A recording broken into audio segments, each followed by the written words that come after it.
दक्षिण पश्चिम मौसुमी वायु ओडिशा रे सक्रिय रहिथिबा बेले राज्यर विभिन्न स्थान रे वर्षा जारी रहिछि। भुवनेश्वर, पुरी, गंजाम और नयागढ़ जिल्ला रे हालुकारु मध्यम धरणर वर्षा देखा देइछि, जहा गरम और गुळुगुळीरु किछिटा आश्वस्ति देइछि।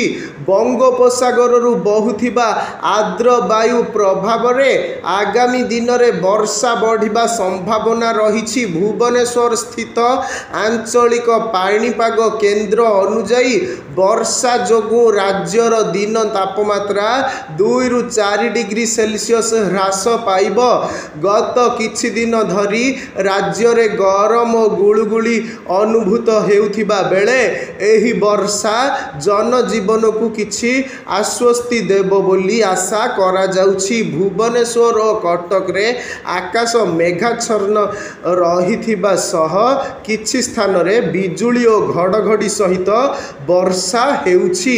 पाणीपाग विभाग पक्षरु आगामी 24 घंटा मध्य 7 जिल्ला रे प्रबल रु अति प्रबल वर्षा नहीं ऑरेंज अलर्ट जारी करा जाइछि। एही जिल्ला गुडिक हेला कंधमाल, बौद्ध, अनुगुल, संबलपुर, देवगढ़, केन्दुझर और मयूरभंज। एही अंचल रे बिजुली और 40 ରୁ 50 किलोमीटर बेगरे पवन सहित वर्षा हेबार संभावना रही।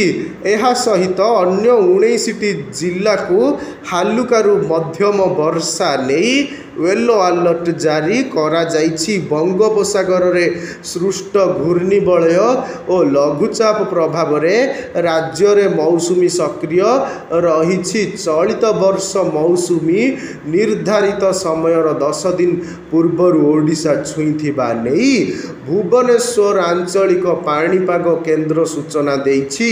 एहार प्रभाव रे राज्य रे आगामी किछि दिन जाए वर्षा जारी रहिबो बोली आकलन करा जाइछि।